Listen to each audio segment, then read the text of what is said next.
Edmilson, eu te mandei um convite. Vê se chegou aí. Agora.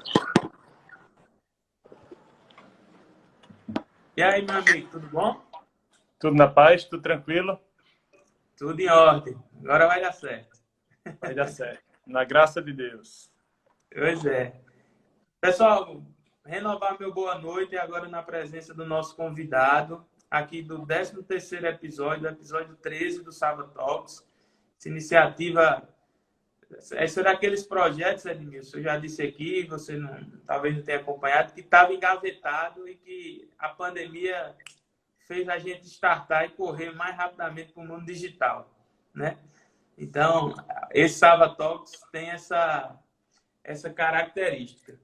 E aí, a gente já falou sobre muita coisa aqui, sobre finanças, já falamos sobre fluxo de caixa, já falamos sobre vendas, já falamos sobre características que um líder tem que ter, um líder empresarial.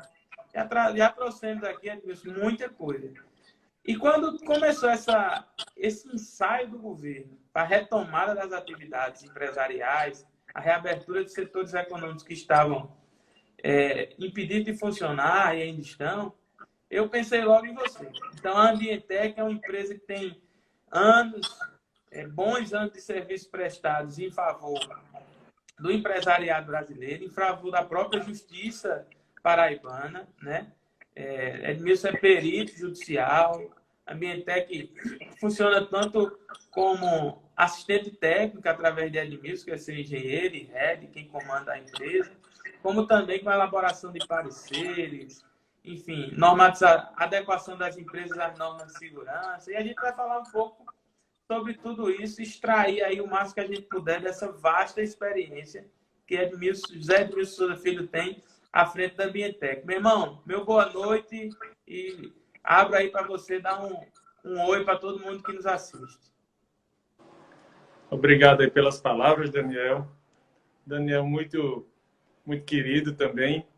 E a biossegurança hoje, né, e essa pandemia, Daniel, você disse que já falou sobre finanças, já falou sobre desempenho aí, sobre líderes, mas essa pandemia veio para derrubar muita gente, né? Empresas consagradas, de uma hora para outra, viram seus clientes desaparecerem, viram seus negócios desandarem, e hoje eu vejo a biossegurança como uma retomada. Hoje eu digo que é um pulmão das empresas, porque eu não vejo hoje as empresas se reerguerem. E as Pensando nisso, né? Eu não vejo as empresas hoje se reerguerem sem implantar gestão de biossegurança, ela conseguir hoje sobreviver nesse mercado. Então, hoje, a biossegurança eu vejo como um pré-requisito, inclusive para a minha área, para as nossas áreas, para a nossa sobrevivência. Porque eu tenho a impressão que a gente vai ter que conviver com esse vírus um bom tempo. Não vai ser... por mais que a comunidade científica esteja pela primeira vez unida em busca de uma solução, de uma vacina, quem não implantar essa gestão não vai conseguir sobreviver nesse novo mundo, nesse novo cenário. Então, eu vejo hoje dessa forma. É verdade, Edmilson. Eu estava comentando aqui antes de entrar de algumas medidas que a gente já fez aqui no escritório, lógico, bem simples, de sinalização quanto à higienização, aquisição de máscaras descartáveis e de utilização renovável, álcool, assim, algumas coisas que são básicas, né? Que a gente, enquanto leigo, que é da área de segurança do trabalho, a gente pensa que basta, mas às vezes precisa muito mais a depender da complexidade do seu modelo de negócio, né? Então, os ambientes de trabalho, eles são totalmente diversos, né? Os agentes aos quais estão submetidos, não só os agentes biológicos, como é o caso do vírus, mas você pode perceber que está espalhado por todo canto. Então, de fato, é uma preocupação que as empresas têm que ter nesse momento. E por isso, meu amigo, eu não confio tanto em outra pessoa como em você para tratar desse tema. Você não podia estar de fora aqui do nosso Talks. Eu acho que a gente tem que começar pelo começo, né? O que é biossegurança? Esse nome que surgiu, e surgiu agora, isso sempre existiu. De onde veio essa danada dessa biossegurança? Pois é, Daniel. Assim, a biossegurança não tem nada de novo, tá? Não tem nada de novo. Não é uma coisa inédita que foi criada em 2020, não, tá? Um modismo, né? Não é um modismo. Não é um modismo, tá? A biossegurança são ações e métodos que os profissionais devem usar essa técnica para não adoecer correlacionado com o risco biológico. E quem sempre usou isso, Daniel? Quem foi que sempre teve isso como dentro da veia? Os profissionais de saúde, os médicos, os enfermeiros, os odontólogos, os auxiliares de enfermagem, todos eles, no seu trabalho, eles praticavam a biossegurança exatamente para não adoecer. Porque se não fosse exatamente essas técnicas e essas proteções, o enfermeiro do HU viveria doente, viveria com tuberculose. E não é bem assim. Os profissionais de saúde sempre trabalharam em hospitais, nas UTIs, nos centros cirúrgicos, nas enfermarias. E isso não quer dizer que eles adoeceriam porque estavam trabalhando naqueles locais. Pelo contrário, a biossegurança ela sempre foi muito eficiente. E isso é uma das razões que eu vou conversar lá na frente com você ainda nessa live, que eu tenho tanta raiva do anexo 14 da NR15.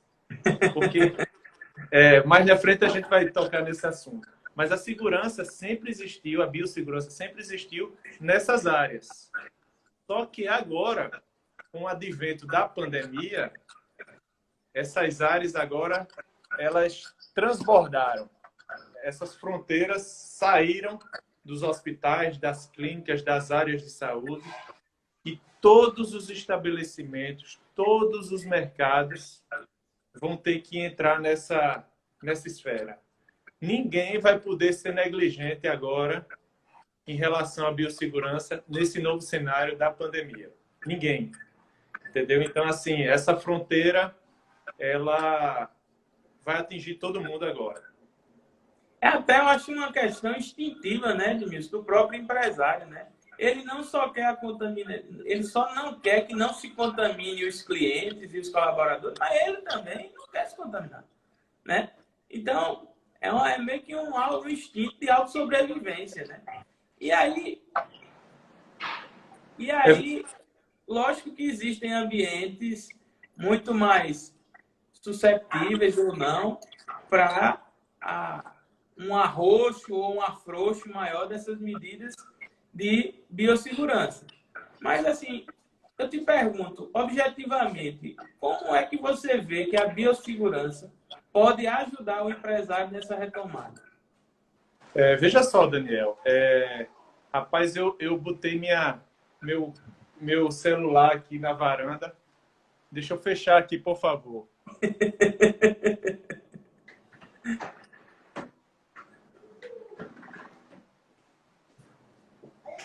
Acabou de cair um dilúvio aqui, entendeu? E aí eu tive que fechar a varanda, eu tenho uma cortina de vidro. Já vi que seu apartamento é nascente sul, para pegar uma chuva dessa. Não, o meu é nascente norte. Mas norte? Vamos lá.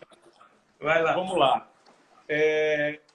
Todos os mercados hoje, a gente que trabalha com engenharia de segurança do trabalho, Daniel, a vida toda a gente trabalhou para proteger os trabalhadores. Né? Os empresários contratavam os profissionais de saúde para que a gente colocasse a biossegurança, para que a gente controlasse os riscos físicos, riscos químicos e os riscos biológicos. Com o advento da pandemia agora, todos os profissionais agora, todos os empresários eles vão ter que ter um certo cuidado na área dos trabalhadores, mas com foco também nos clientes. Por quê? Porque com o advento da pandemia, coronavírus chegou nos hotéis, coronavírus chegou nos restaurantes, nos colégios, no salão de beleza, na academia, nos clubes, ou seja, no escritório de advocacia, no escritório de contabilidade, ninguém vai escapar. E quem é que vai querer ir para uma academia pegar o Covid? Então, o empresário agora ele vai ter que implantar essas medidas para ter esse controle do risco biológico nas suas empresas, para exatamente o cliente poder ir no seu comércio. Porque se você não tiver esse controle, muita gente não vai mais pisar na academia que frequentava, no supermercado que frequentava, no mercadinho que frequentava. Então, o empresário hoje, ele vai ter que ter essa observação. Ele vai ter que continuar cumprindo a legislação, as normas regulamentadoras em relação aos seus empregados, mas ele também vai ter que resguardar a saúde e segurança também do cliente e do seu consumidor. Isso vai ser uma questão de sobrevivência. Se ele não fizer isso, ninguém mais vai na loja dele. É verdade, Edmilson. Eu acho que isso pode até ser um diferencial na retomada dos negócios, né? Aquele empresário que tiver um protocolo de segurança, de biossegurança bem elaborado, vai ter, como eu disse, um diferencial em relação àqueles outros que estão no seu entorno, e talvez isso seja uma grande mola para fazer impulsionar as suas vendas, né? O empresário quer venda. Eu não tenho nenhuma. Você está completamente certo. Eu vou dar alguns exemplos a você. Eu moro aqui em Tambaú, tem um mercadinho aqui pertinho da minha casa. Eu não tenho segurança biológica nesse mercadinho. Então eu pego o meu carro, às vezes a mulher diz, vai comprar alguma coisa, tá faltando um negócio por menino. Eu não vou mais nesse mercadinho. Eu vou num que está a 2 quilômetros da minha residência, mas por quê? Porque eu tenho confiança que naquele local eu tenho mais segurança para não pegar o vírus. Então, se o empresário ele não se atentar para isso, que o cliente dele vai estar atentado nas medidas de biossegurança que o empreendimento dele vai fazer, ele vai perder cliente sem nem num piscar de olhos. Entendeu? Então, assim, eu vejo hoje a biossegurança, essa implantação, essa maneira de fazer gestão, hoje, além de funcionar, eu digo que vai ser uma questão de sobrevivência no mercado. Então, assim, o salão de beleza está aqui. Você vai naquele que tem um plano de gestão sobre biossegurança ou você vai naquele que o cara mantém as mesmas medidas de 20, 30 anos? Então, se o empresário não se atenar para isso, a tendência dele, se ele já estava ruim durante a crise, ele vai afundar de vez se ele não implantar gestão. Então, existem segmentos, Edmilson, que vão ser muito mais, assim como eu disse, cobrados sob o ponto de vista da gestão de biossegurança. Restaurantes, self-service. Como é que a gente vai comer em restaurante self-service? Cabeleireiro, como você falou aí, o setor de beleza, o setor de hospedagem, hotelaria.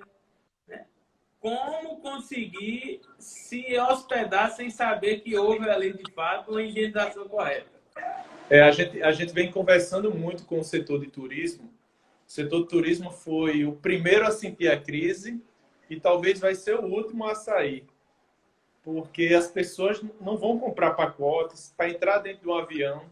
A TAM, a Gol e a Azul, eu vi que eles estão investindo bastante. Novos modelos de aviões, novos modelos de ônibus, aqueles aviões em que a gente tinha que sentar um do lado do outro. Talvez esse modelo não vai ser mais permitido, Daniel. Entendeu? Então, assim, o modelo de arquitetura, de uma maneira geral, vai ter que se remodelar. Os layouts das empresas, de repente, vão ter que se remodelar. Então, assim, é uma mudança muito pesada e muito drástica. E muito, vamos dizer assim, não tem jeito. Não tem jeito.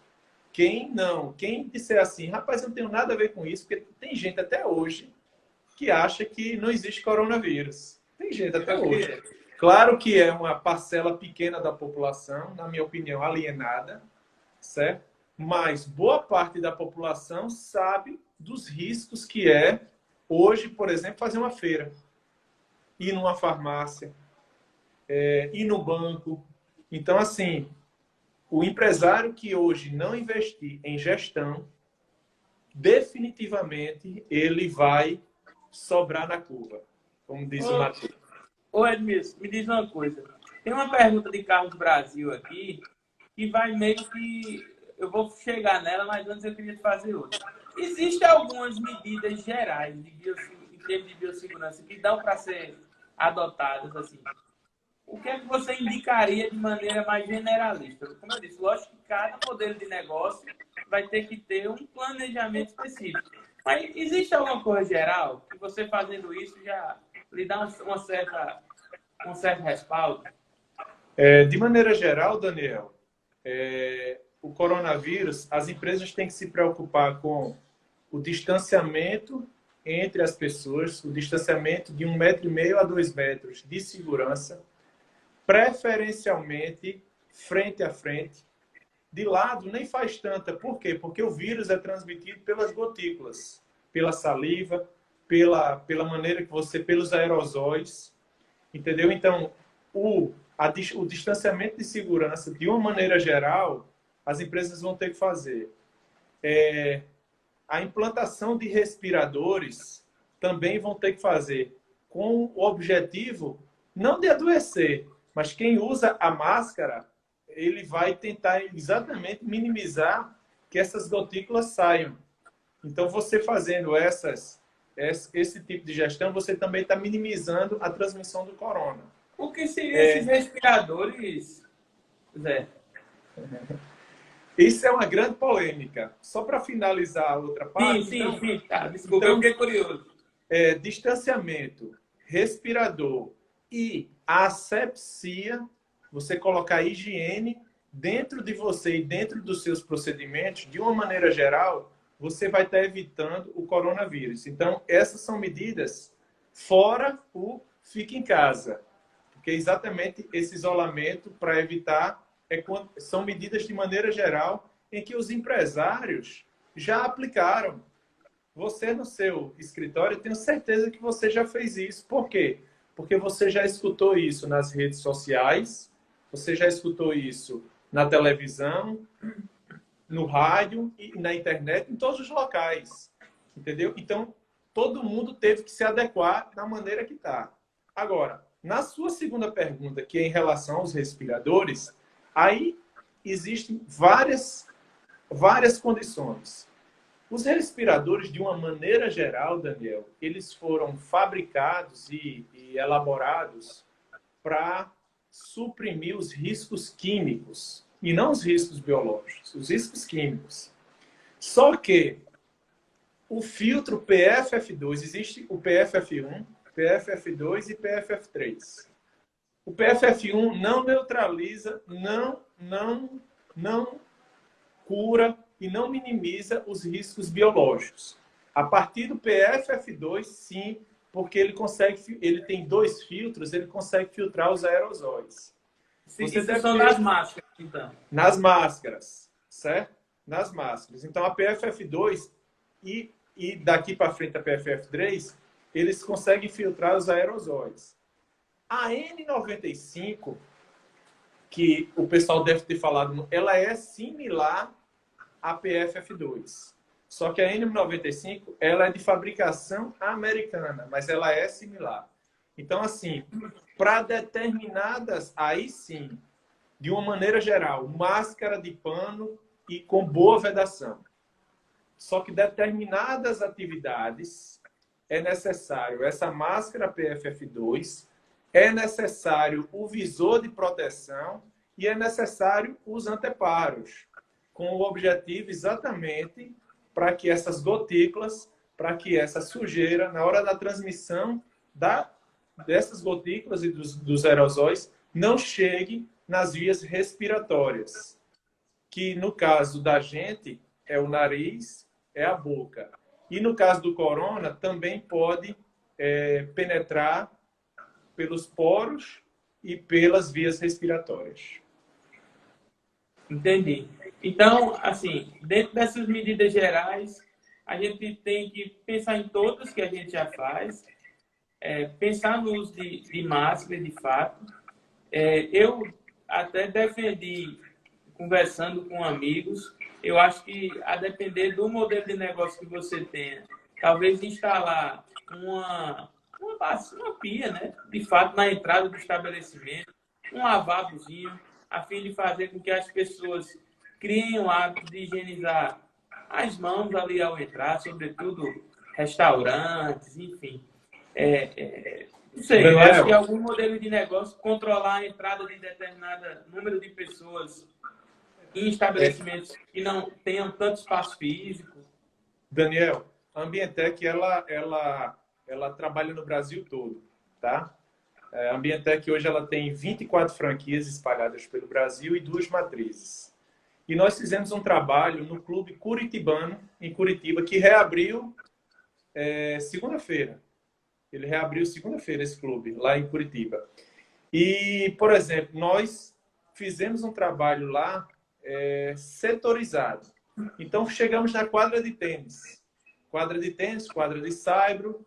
Então, por exemplo, já que você falou em pia, lá, uma medida de controle é muito mais eficaz e eficiente e muito mais barato colocar uma pia com água e sabão.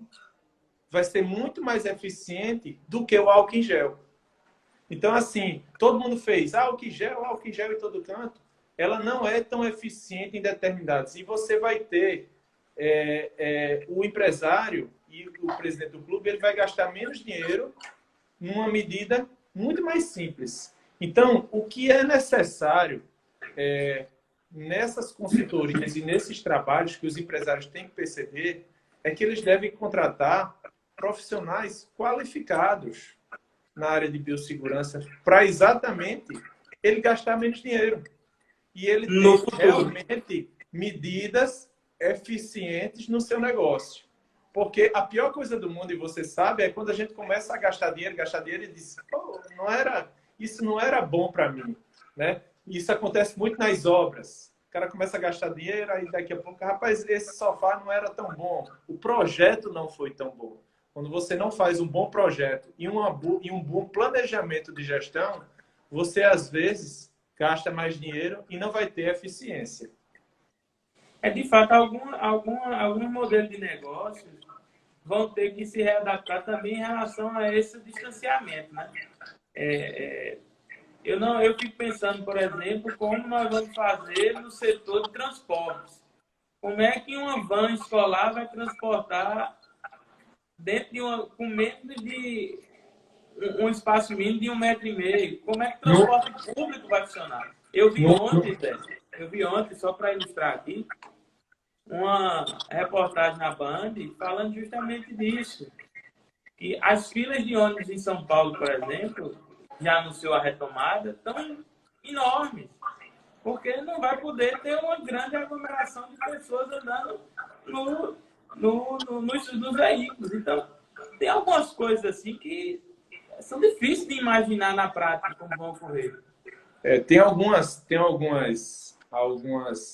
questões que não vão mais voltar. Eu já recebi vídeos, por exemplo, da Marco Polo, que ela faz latarias de ônibus, e ela está desenhando novos modelos de layouts. Para conseguir fazer o transporte público e cumprir esse distanciamento. Tá? Todo mundo vai ter que se adequar. Avião, trem, ônibus, van, tudo vai ter que ser revisto. não tenha dúvidas. Os protocolos, aí é que está. Cada caso vai ser um caso. Então, assim, medidas que para a empresa A, do mesmo setor, às vezes ela não vai ser tão eficiente na mesma empresa, do mesmo setor. Por quê? Porque, de repente, vamos falar em restaurante. De repente, aquele restaurante tem um layout maior, que tem uma maior possibilidade de haver essas mudanças e de adequar. Então, algumas medidas que a gente vai tomar num estabelecimento, em outros não vai ser possível. Então, assim, de cara, essa reabertura dos negócios, não vai ser simples, não vai ser fácil. Os governos estão batendo cabeça, porque os estabelecimentos vão começar a reabrir, mas os empresários, de uma maneira geral, e as questões públicas ainda não estão preparadas. André, Porque não deu tempo contratar exatamente esses profissionais. fala em governo. A gente sabe que quem editava as normas regulamentadoras era o extinto Ministério do Trabalho, que hoje foi substituído pela Secretaria Especial de Trabalho, Emprego e Previdência, que está vinculado ao Ministério da Economia. Diante desse cenário, existe alguma legislação, eu pelo menos não sou, que está regulando quais os protocolos mínimos de segurança ou de biossegurança que a gente tem que ter no ambiente de trabalho, nas empresas, nos negócios? Se não há aqui, tu tem ciência de algo fora do país que a gente possa importar e abrasileirar a fim de conseguir ter mais assertividade nesse planejamento de crise? Daniel, sua pergunta é muito importante, porque aqui no Brasil nós temos uma legislação muito boa. Nossa legislação ela é grande e extensa em relação às normas regulamentadoras. Porém, a maneira que a legislação no Brasil ela é implantada, ela é muito lenta. Por quê? Porque passa por todo... Porque quem faz a legislação são os nossos gloriosos deputados e senadores.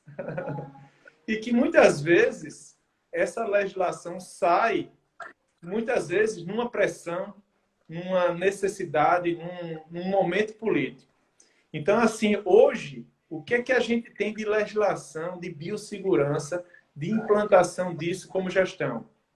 Nós hoje, nós da Bientech, nós olhamos os decretos federais que vêm da Anvisa, a vigilância sanitária, já tinha muita coisa, certo? Esses protocolos, a Anvisa tem muitos. E os órgãos estaduais também. Só que a gente avalia também os decretos estaduais, que variam de estado para estado, e os decretos municipais.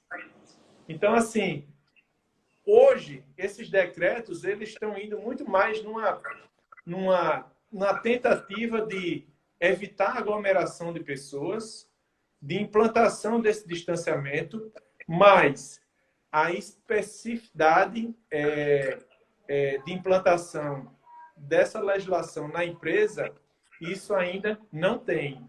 Então, a gente, da Ambientep, porque nós somos 126 profissionais, nós somos uma equipe pluriprofissional, nós temos biólogos, químicos dentro da empresa, a gente implantou um protocolo interno, então a gente saiu na frente do governo para exatamente poder atender os empresários nessa reabertura de seus negócios. Se a gente for esperar passar pelo Senado, passar pelo Congresso, tem empresário até hoje, Daniel, esperando que os empréstimos subsidiados cheguem na mão dos empresários. E isso não está chegando, porque o processo é lento. O Brasil é burocrático. Quando ele quer, ele faz na mesma hora. Quando ele quer seguir, esse processo é lento. Então, assim, o que é que eu aconselho hoje aos profissionais? Que ele procure os consultores e profissionais mais habilitados possível para fazer com que aquilo que é possível na legislação seja aplicado na sua empresa. De forma setorizada. Então, não há hoje nenhuma, que eu acho que responde a pergunta de Carlos lá em cima, não há nenhuma legislação específica de urgência, como teve tantas medidas provisórias, nem da Anvisa, nem de nenhum órgão, que estabeleça protocolos e ações mínimas que as empresas em geral têm que ter sob pena de descumprir. O que tem já tinha, e o que foi lançado foi essas medidas de ordem gerais, tanto da Anvisa como algumas, por exemplo, nenhuma norma regulamentadora foi atualizada nesse momento de pandemia. Nenhuma. Então, a gente ainda tem uma legislação que a gente diz que é caduca. Ela já caducou há 3 meses, porque ela vai ter que ser readequada. O que pode acontecer são regulamentações, medidas provisórias que vão sair, decretos provisórios, mas a gente ainda não está nesse nível. Então, assim, e o que mais me deixa surpreso é porque o governo está dizendo, nós vamos reabrir, mas não escrever uma lei, uma legislação. E aí eu acredito que vai ter muita judicialização nesse processo. Os empresários vão ter que ter muito cuidado nesse processo de judicialização. Por quê? Porque no meio de tanta essa pandemia, o STF soltou aquela nota dizendo que o coronavírus, que o Covid, poderia sim ser um acidente de trabalho. Então, você sabe muito bem que isso vai causar Deixa a gente vai chegar na parte de doença ocupacional do Covid. Mas deixa eu voltar um pouquinho antes, ainda para as legislações. Eu tenho uma legislação antiga que eu devo aplicar e ela vai servir de alguma forma para o que é novo. Né? O grande guarda-chuva, vamos dizer assim, são as GNRs, ainda, em termos de biossegurança. Continua sendo as GNRs. O empresário que está nos assistindo, se ele quiser adotar medidas complementares semelhantes a que empresas que têm um ambiente de biossegurança mais sensível, assim também vão poder fazê-lo e não vão poder ser cobrados por não fazê-lo também, né? É exatamente isso. Como é que a gente vê a legislação e como é que a gente atua nas empresas? Existem os riscos físicos, existem os riscos químicos, os riscos biológicos, os ergonômicos e os de acidentes. O coronavírus, a pandemia, ele está dentro do risco biológico. Então, quando a gente promove um produto como a Ambientec está promovendo, que é o Bio19, que é um sistema de gestão da biossegurança na empresa, a gente simplesmente está abrindo o controle do risco biológico, que isso já está na legislação da NR9, que são as medidas de proteção, de controle, de reconhecimento dos riscos. Então, assim, o que é que a gente deve dizer aos empresários? Ele deve, primeiro, manter os seus PPRAs e PCMSOs atualizados e colocar as medidas de controle de biossegurança no reconhecimento dos riscos de suas atividades. Então, a segurança do trabalho, Daniel, eu sempre digo aos empresários, de uma maneira geral, que segurança do trabalho ela é 50% do empresário e 50% do trabalhador. E o que é que o empresário tem que fazer? O empresário tem que cumprir os 50% dele, que é dizer o que o trabalhador deve fazer, dar condições, escrever protocolos, dizer como o trabalhador deve trabalhar, ter esses procedimentos. Então, assim, por isso que eu digo, os empresários que não aplicarem a gestão de biossegurança nas suas empresas vão estar descumprindo de cara a NR9. Os empresários que não entregarem máscaras aos seus funcionários, apesar da máscara não ser considerado EPI. EPI só é considerado EPI quando ele tem CA. Mas todo mundo sabe que hoje o respirador, a máscara, ela é fundamental. Então, se ele não estiver entregando máscaras, ele vai estar descumprindo a NR6. Para quem trabalha com frigoríficos, a NR32 também vai avaliar muita coisa, NR36. Entendeu? Então, assim, a legislação continua, a nossa legislação ela é muito vasta e cabe ao empresário fazer gestão, prevenção, contratar as pessoas certas para também respaldar exatamente nesse cenário da legislação e o cumprir a legislação trabalhista. Pois é, tu falou num termo, talvez o pessoal não entenda, por ser mais leigo, a gente que trabalha também em parceria com vocês, engenheiros, acaba tendo intimidade com as siglas. Mas o CA é o Certificado de Autenticação, né? E aí, pegando do EPI e pegando esse gancho, eu estou vendo que muita gente está reclamando dos valores dos EPIs, né? Que a gente teve uma inflação aí nesse mercado de equipamento de proteção individual e coletiva. Você tem alguma dica para passar? Tem alguma empresa que ainda esteja vendendo um valor bacana, uma empresa que venda EPIs com certificado de autenticação, tudo direitinho? Veja só, Daniel, de uma maneira geral, o brasileiro tem a parte boa, mas também tem a parte ruim. Eu me lembro que há uns 2 anos atrás houve uma escassez de combustível aqui. Não sei se você se lembra. Não estavam descarregando combustível lá no Porto Cabedelo, Suape não estava dando conta e faltou combustível. E os postos de gasolina que tinham combustível pegaram a gasolina que era R$2, R$3 e botaram para ser R$5, R$6. Eu acho isso um absurdo. Inclusive, isso é crime. E, assim, o efeito da demanda de EPI aconteceu realmente. E aí, EPI que custava R$5 começou a custar 50. Então, assim, é uma tristeza estar falando isso. Esses preços começaram agora a se regularizar, tá? Aqui em João Pessoa tem várias lojas. Eu vou dizer aqui algumas, Treventos. Eu vou tentar dizer, não dizer também muitas, porque se eu esquecer, o cara vai ficar com raiva de mim. Para aí também não fazer propaganda de ninguém. Mas, assim, em relação ao custo desses EPIs, a tendência é que volte, porque a gente já passou, e não foi só dos EPIs.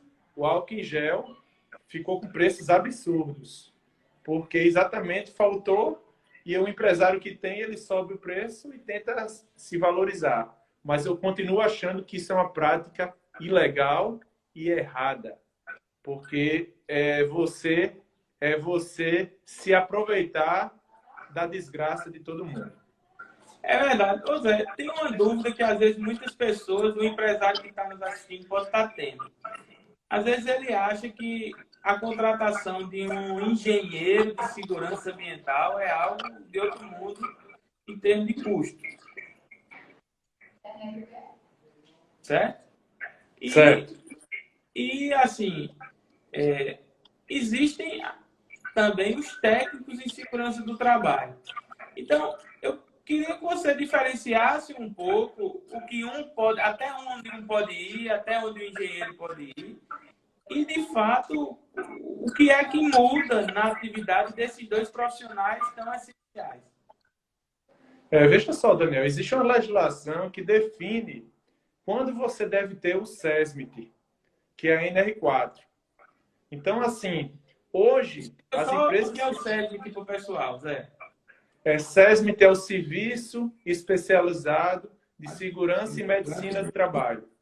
Algumas empresas, dependendo do grau de risco e dependendo da quantidade de empregados, elas são obrigadas por lei, por essa norma regulamentadora número 4, a contratar profissionais de saúde e segurança. Então, ela tem de segurança do trabalho, técnicos de segurança do trabalho, enfermeiros, médicos, técnicos de segurança e engenheiros. Porém, essa legislação hoje, ela só atinge, Daniel, 4 a 5% das empresas do Brasil. A maioria das empresas do Brasil são micro e pequenos empresários. Vamos dizer assim, 95%. E esses micro e pequenos empresários, muitas vezes, possui os mesmos riscos de uma empresa grande, só que numa escala menor. Como ele não tem a necessidade de constituir esse SESMIT, muitas vezes ele negligencia a saúde e segurança. E é por isso que esse é um dos motivos de várias empresas, de micro e pequenos empresários, não conseguirem sobreviver. Por quê? Porque muitas vezes recebem ação trabalhista, vão terminar sendo culpados porque exatamente não tem essas informações. Então, o que é que eu digo hoje para o micro e pequeno empresário? Primeiro, ele busque o Sebrae, porque o Sebrae tem subsídios, tem financiamentos dessas consultorias para o cumprimento dos requisitos legais. E nessa parte de saúde e segurança e nessa parte do Covid-19, o Sebrae hoje tem um programa chamado Sebrae Tech, que financia que subsidia até 70% do consultor. E muitos micro e pequenos empresários não têm essa informação, o que é lamentável, porque isso sim deveria estar na televisão, na internet, porque às vezes eles deixam de contratar um profissional achando que é muito caro e não sabe que o Sebrae está lá apoiando, fazendo com que ele cumpra a legislação, porque o Sebrae sabe que se ele não cumprir, lá na frente ele vai sofrer as consequências. E essas consequências podem ser uma fiscalização ou até mesmo uma ação judicial. É verdade, a gente tem que ter cuidado e a gente alerta muito isso aqui a nossos clientes para não estar se criando, sobretudo, um passivo patológico, né? Ou seja, você até, inclusive, começar a ser visto pelo judiciário como uma empresa não amiga de um ambiente seguro, né? Como uma empresa que expõe a demasiado risco os seus colaboradores e que afeta, de fato, toda a cadeia produtiva, né? Não são poucos os casos, como você citou, que eu já vi de empresas fecharem por conta de um único acidente de trabalho e corrompeu o patrimônio que ela tinha. Então, é verdade. É complicado, de fato, administrar esse passivo. Eu Quando a tenho gente... essa pergunta, Zé, só para eu não fugir aqui do que me pediram, me fizeram essa pergunta aqui no WhatsApp. Um técnico pode, por exemplo, fazer uma gestão de segurança do trabalho, um plano de gestão, ou não? Ele só pode executar? O técnico ele pode sim fazer a gestão e ele, inclusive, pode elaborar o PPRA. Porém, determinadas atividades, existe uma legislação por trás que exige que tem que ser um engenheiro de segurança do trabalho ou um médico do trabalho. Por exemplo, o LTCAT. O que é o LTCAT? É o Laudo Técnico de Condições Ambientais de Trabalho. Esse laudo é uma exigência do INSS para fins de aposentadoria. Então, hoje, toda empresa tem que ter esse LTCAT para emitir as PPPs. E o que é PPPs? É muita sigla, né? É o Perfil Profissiográfico Previdenciário. Então, para elaborar o LTCAT, aí sim tem que ser um engenheiro de segurança. Então, nós da Ambientec, nós temos engenheiros e técnicos. Então, a gente tenta fazer essas atividades correlatas com os técnicos.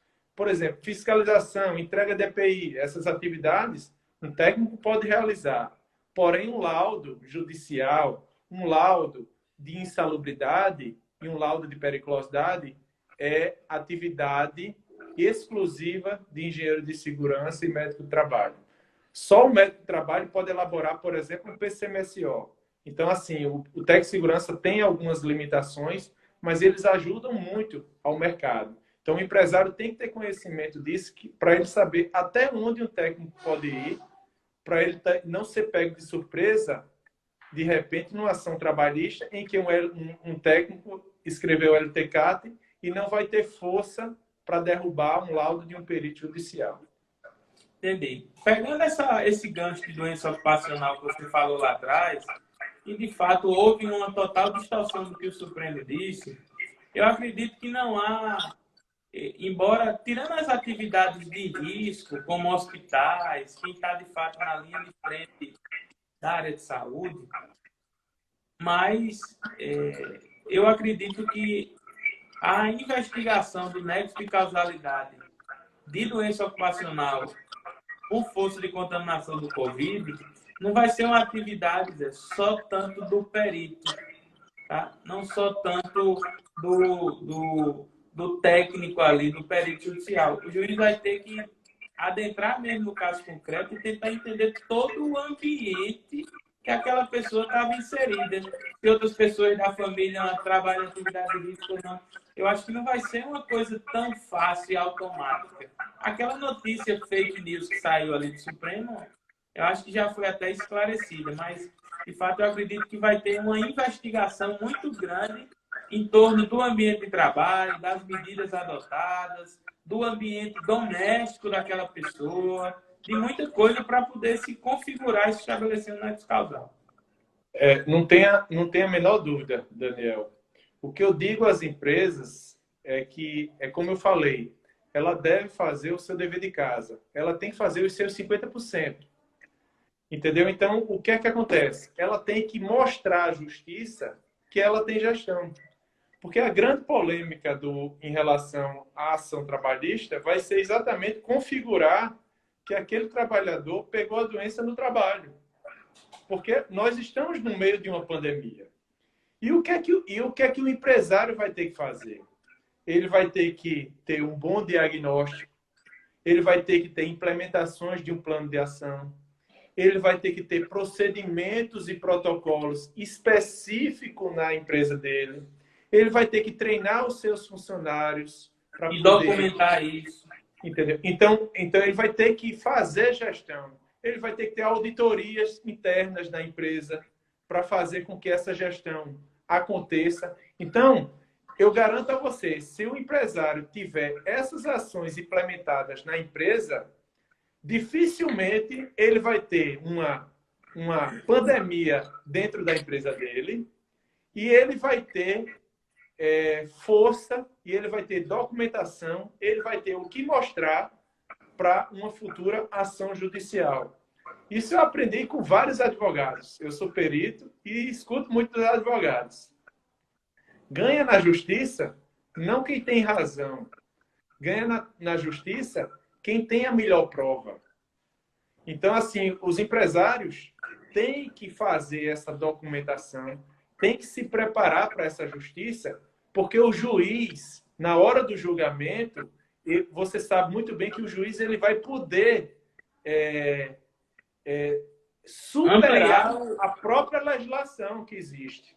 Ele não vai julgar somente pelas NRs, ele vai julgar por medidas, por provas que ele vai receber no processo. Então, se o empresário prestar bem atenção nisso e se fizer essa gestão, eu garanto a você que ele vai ter muito mais chance de ganhar uma ação do que perder.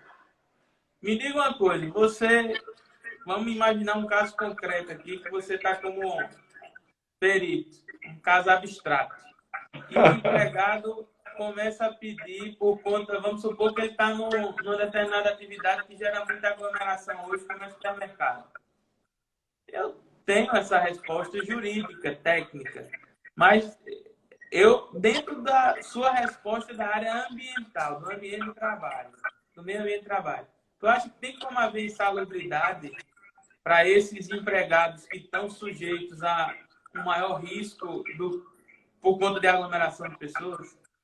Veja só, Daniel, a legislação que fala sobre insalubridade relativo ao risco biológico, todos que tiverem inalável, preste bem atenção, é o anexo 14 da NR15.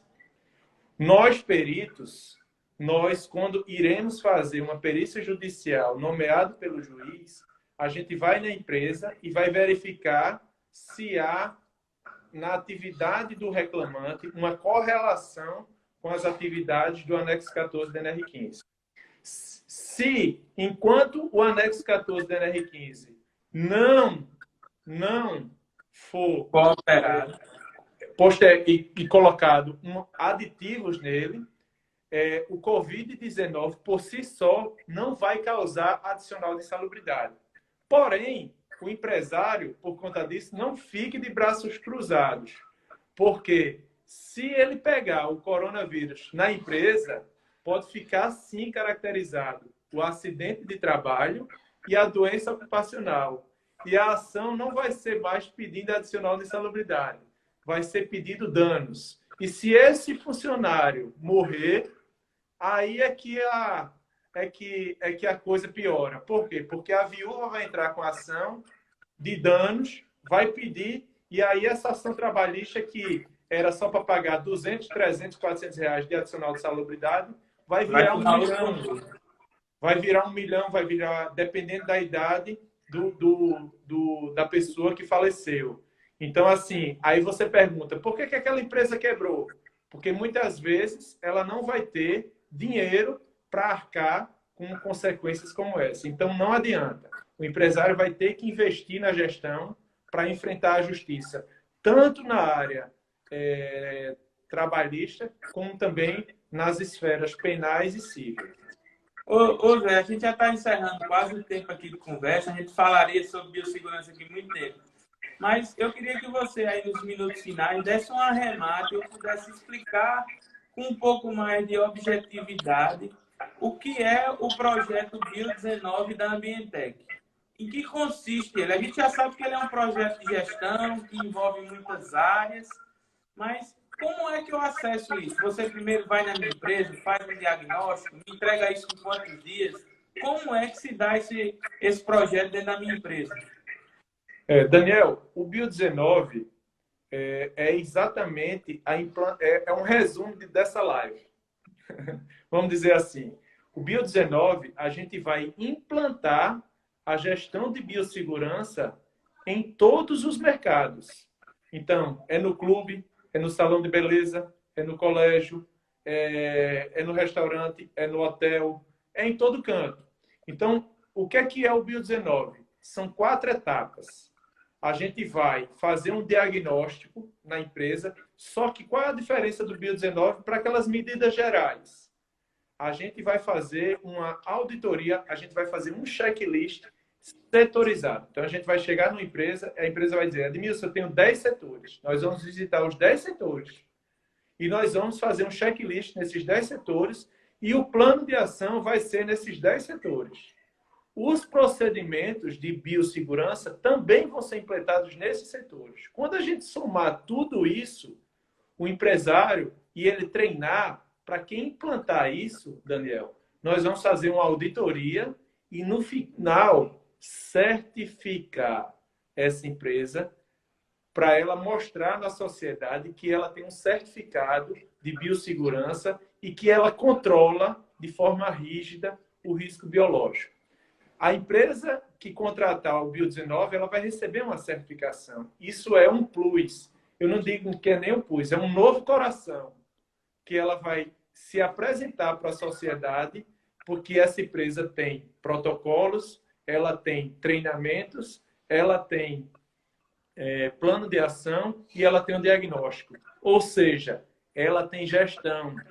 Ela se preocupa tanto como trabalhador, mas também vai se preocupar em receber o seu cliente e seu consumidor.